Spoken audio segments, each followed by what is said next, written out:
रहस्यमयी साधु। बहुत समय पहले पहाड़ों से घिरे एक गांव में 3 पक्के दोस्त रहते थे, आरव, विवेक और समीर। तीनों साथ खेलते, खाते और सपने देखते थे, पर स्वभाव अलग था। आरव मेहनती और दयालु था। विवेक आलसी मगर दिल का साफ था। समीर चालाक और लालची था। एक दिन गांव में एक अजीब घटना घटी। दोपहर के समय अचानक आकाश काला पड़ गया, हवाएं तेज होने लगी। तभी गांव के मंदिर के सामने एक बुजुर्ग साधु प्रकट हुए। उनकी लंबी दाढ़ी, चमकती आंखें और हाथ में एक लोहे की छड़ी थी। लोग डरकर इकट्ठा हो गए। साधु ने कहा, मैं दूर पहाड़ों से आया हूं, इस गांव के भाग्य को परखने आया हूं। 3 युवक आगे आए। लोगों ने तीनों दोस्तों को आगे कर दिया। साधु ने अपनी झोली से 3 चमकते हुए बीज निकाले। ये बीज साधारण नहीं है, इनमें जीवन का रहस्य छिपा है। इन बीजों को बोओ और देखो, ये तुम्हें क्या देते हैं, पर याद रखना, ये तुम्हारे भीतर के चरित्र को उजागर करेंगे। इतना कहकर साधु हवा में विलीन हो गए। गांव वाले दंग रह गए। आरव ने बीज लिया और बड़ी सावधानी से अपने घर के आंगन में लगाया। वह रोज सुबह जल्दी उठता, पौधे को पानी देता, मिट्टी ढीली करता और पौधे से ऐसे बात करता जैसे वह उसका बच्चा हो। कुछ ही दिनों में पौधा अंकुरित हुआ। उसकी पत्तियां साधारण नहीं थीं, उनमें हल्की सुनहरी चमक थी। गांव वाले चकित थे। आरव ने हार नहीं मानी।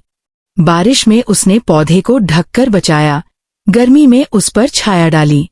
धीरे धीरे वह पौधा एक विशाल वृक्ष बन गया, जिसके फल खाने वाले इंसान का मन शांति और संतोष से भर जाता। लोग कहते, यह पेड़ वरदान है।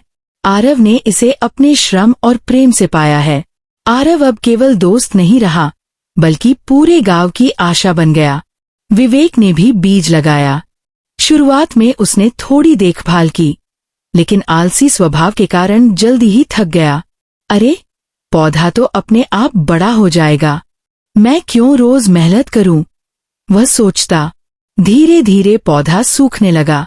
उसकी पत्तियां पीली पड़ गईं। विवेक उदास तो था, मगर आलस छोड़ नहीं पा रहा था। एक रात उसे सपना आया। सपने में वही साधु खड़े थे। उनकी आंखें क्रोध से लाल थीं। विवेक, तूने अपने अवसर को नष्ट कर दिया, लेकिन अभी देर नहीं हुई। अगर आज से मेहनत शुरू कर देगा, तो तेरे बीज का जादू जाग सकता है। सुबह उठकर विवेक कांप गया। उसने मन ही मन कसम खाई, अब मैं आलस छोड़ दूंगा। उसने पौधे की देखभाल शुरू कर दी। मिट्टी बदलकर नई खाद डाली, पानी नियमित देने लगा। महीनों की मेहनत के बाद पौधा फिर से हरा हो गया। वह धीरे धीरे एक ऐसा पेड़ बन गया जिसकी पत्तियां चमत्कारी औषधियों से भरी थीं। गांव के बीमार लोग उसकी पत्तियां खाकर ठीक होने लगे। विवेक ने देर से सही, लेकिन अपनी गलती सुधार ली। समीर सबसे अलग था। उसने बीज हाथ में लिया और सोचा, अगर यह सच में जादुई है तो क्यों न इसे बेच दूं। बिना मेहनत के ही मैं अमीर बन जाऊंगा। उसने बीज बोने की जगह शहर जाकर एक अमीर व्यापारी को बेच दिया।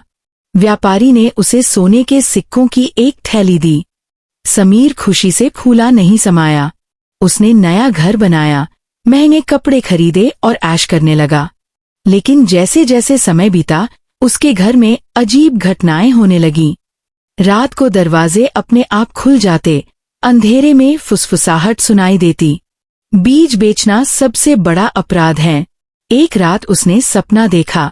उसी साधु की छाया उसके सामने खड़ी थी। समीर, तूने बीज नहीं बोया, बल्कि अपना भविष्य बेच दिया। अब तू अकेला रह जाएगा। धीरे धीरे उसके सारे पैसे खत्म हो गए। उसके दोस्त उससे दूर हो गए। गांव वाले उसे तिरस्कार से देखने लगे। समीर अकेला और पश्चाताप में डूबा रह गया। कई साल बीते। गांव में अब आरव का सुनहरा पेड़ और विवेक का औषधीय पेड़ लोगों की जान बचा रहे थे। लोग कहते, साधु के बीज सचमुच चमत्कारी थे। एक दिन अचानक वही साधु फिर गांव में प्रकट हुए। गांव वाले उनके चरणों में झुक गए।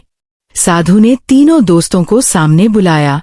उन्होंने मुस्कुराते हुए कहा, आरव, तूने मेहनत और धैर्य से बीज को सोने के पेड़ में बदल दिया। तूने अपने स्वभाव को जीत लिया। विवेक, तूने गलती की, मगर उससे सीखा। यही जीवन का सत्य है, गलती से सीखने वाला कभी असफल नहीं होता। और समीर, तूने लालच किया। याद रख, लालच कभी किसी का भला नहीं करता। तूने शॉर्टकट चुना और जीवन खाली कर दिया। समीर रो पड़ा। उसने हाथ जोड़कर कहा, गुरुदेव, क्या मेरे लिए कोई रास्ता नहीं है? साधु ने उसकी ओर देखा और बोले, रास्ता हमेशा होता है, लेकिन अब तुझे बिना बीज के मेहनत करनी होगी। दूसरों की सेवा कर, तभी तेरी आत्मा को शांति मिलेगी। इसके बाद समीर ने अपने जीवन को बदलने की ठान ली। उसने गांव में सेवा शुरू की, कुएं खोदे, अनाज बांटा, बीमारों की देखभाल की। वह जान चुका था कि जीवन में बिना मेहनत के कुछ नहीं मिलता। गांव वाले धीरे धीरे उसे फिर से स्वीकार करने लगे और तीनों दोस्त अलग अलग राहों पर चलकर अंत में फिर से एक साथ खड़े हो गए। आरव शांति का प्रतीक था, विवेक सीख का प्रतीक था, समीर प्रायश्चित का प्रतीक था।